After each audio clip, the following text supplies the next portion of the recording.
Hello, friends. This is Miss Griffin, and you know that I love to start all my science lessons with a book. Today, we're going to read The Good Egg by Jory John and Pete Oswald.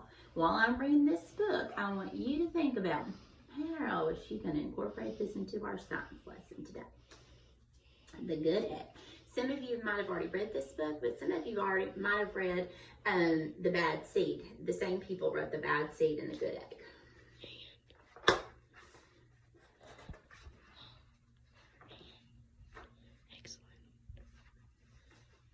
The Good Egg, from the creators of The Bad Seed, Jory John and Pete Oswald. Oh, hello. I was just rescuing a cat. You know why? Because I'm a good egg. A very good egg. Some of y'all are very good students. It's true. I do all kinds of good things, like I'll carry your groceries, I'll water your plants, I'll change your tires, I'll paint your house, and if you need any help whatsoever, I'm your egg.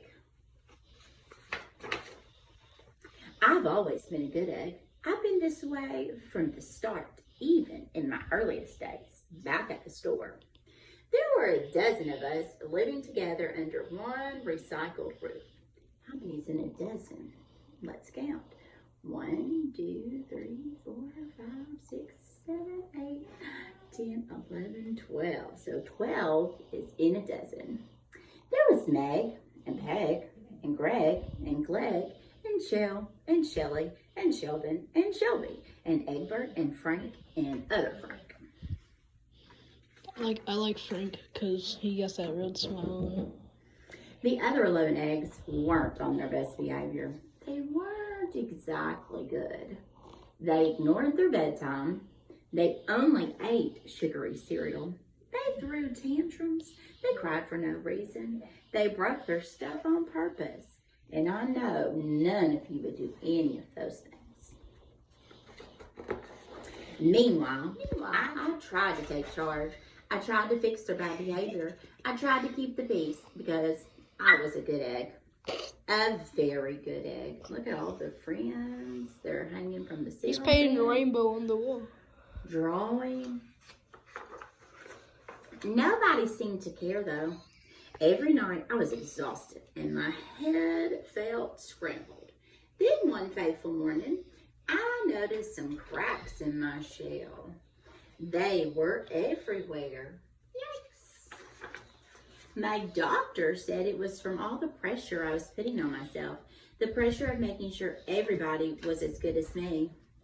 I was cracking up, literally. Something had to change. I'd had enough.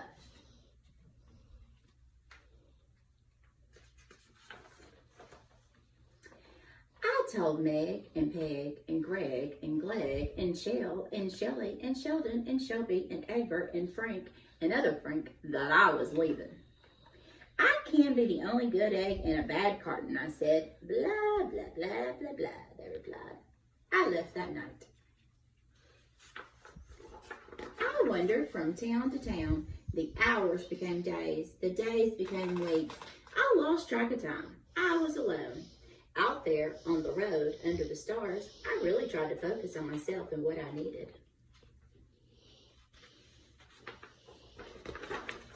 I took walks, I read books, I floated in the river, I wrote in my journal. I found simple moments to be quiet. I breathed in, I breathed out, I even started painting. And over the last couple of weeks, some of y'all probably have enjoyed those things as well. For once, I found time for me. And guess what? Little by little, the cracks in my shell started to heal. My head no longer felt scrambled. Let's see what he's going to do now that he's all better. I started to feel like myself again. Has all those rocks on him so he doesn't crack. So I've made a big decision. I'm returning to my old carton and my friends because I'm kind of lonely out here. This time, I know what I need to do. I'll try not to worry so much. I'll be good to my fellow eggs while also being good to myself.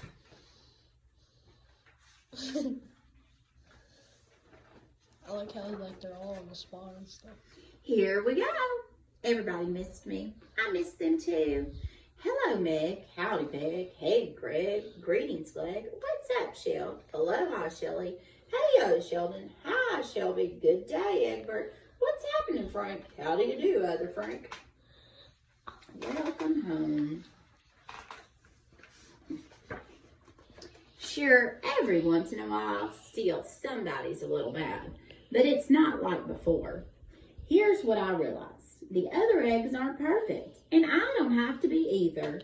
I'm okay with that.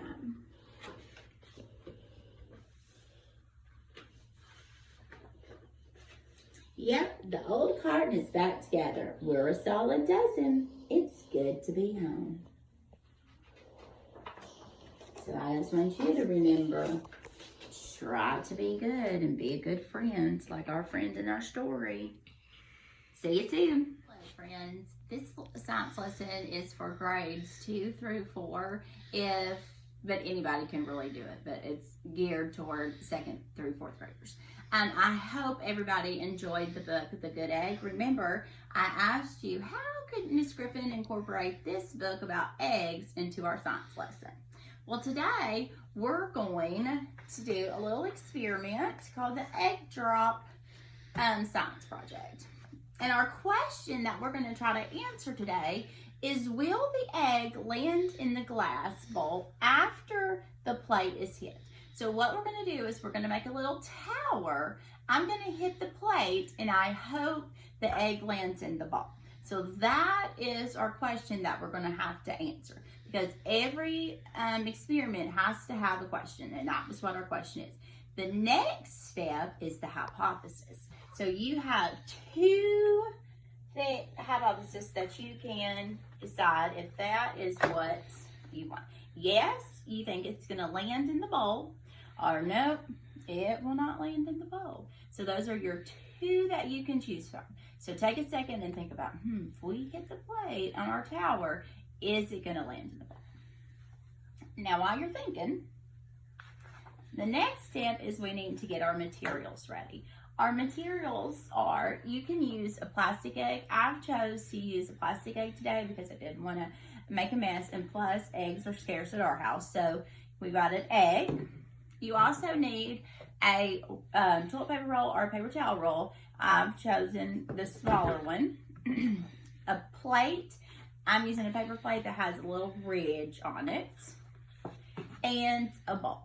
So those are my materials. If I were to choose a real egg that could break, I'd probably want to put a tray on the bottom, so if it didn't work, that it would catch it. And also we're going to need a pencil and a paper to record our results. So we've got our egg, our toilet paper roll, our plate, and our bowl. Now, if we had time to research, some things that we could research to go along with this project is we could research eggs. We could probably research plastic eggs or real eggs. We could also probably research towers and how they are built. And there's also another one that you can research, but I'm not going to tell you what that is until the end, because I don't want to give away the whole reason why it works or doesn't work. So our experiment is to gather our materials. I've already done that. We're going to set up our tower. So our bowl goes on the bottom, then our plate, and I'm going to try to center it as much as possible. Our roll, and I'm going to center it as much as I can. And then our egg. You can place your egg horizontal or vertical, but if you do that each time, it has to be the same way. If you want to put your tube over here, that's fine. But every time you try it, it has to be in the same spot. And so for me, I think it's just going to be easier if I try to do it in the middle all the time. Okay.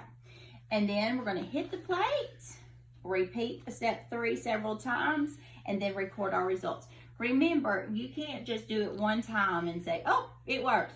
You've got to test it several times to prove your hypothesis. All right, so here is my result page that I'm going to try. Gonna record Let me get my marker. Okay. I'm just going to do it 5 times to see if it works just for time purposes. You can try as many as you would like. And all you have to do is just barely tap it. You don't have to use all of your force to do it. Oh, it landed, but it broke, but it landed. So I'm just going to put in, because it went in the bowl. And then I've got to reset it up. Remember, try to put it in the middle. Try to do it the same way each time so your variables are the same. Oh, that one went in again. The last time I did this, my egg didn't break, so I don't know why this one is, but oh well. Reset it up. That one did, it went in. I wonder why it's going in. Wonder what the science behind it is. So our 4th time went in. And our final time. And it went in too. Now remember, you can do it different ways. If I had started holding the egg vertical on the thing, I would have to do that every time that I did it, because we didn't want to change the variables in the middle. So make sure however you put the egg and wherever you place the tube is where you do it every time. Now I wonder why that works. Well, it worked because at the beginning the egg was at rest, and when I hit this, the egg still wanted to be at rest, and so it wanted to be in rest in the bowl, so it didn't scoot all the way around. Okay, and that is called Newton's first law of motion, and it states that an object at rest remains at rest, and an object in motion stays in motion with the same velocity. Velocity is a new word, and it's speed and direction. Notice when I hit it, each time I try to hit it at the exact same speed and the exact same force with the same velocity unless acted upon by an unbalanced force. Okay? So, going back to our question, we're going to talk about the conclusion, but we have to go back to our question. And our question was, will the egg land in the bowl? And it did. And the reason it landed in the bowl was because the egg was at rest, and then with the hit of the plate, it wanted to still be in rest. So that's why it worked. And my conclusion was yes, my hypothesis was correct, because that's what I had said that I thought it would work. Now, if you were going to do this at home, you could do it exactly like I did it, or you can do it with some other things. You could use a smaller egg or a real egg. So I have a smaller egg. You could use a taller tube. You could use a wider or a smaller plate, or you can use different size bowls. So I hope that you get to do this experiment at home. Remember, velocity it's the speed and direction of something. And also remember Newton's first law of motion. I hope you have fun trying this at home. See you soon.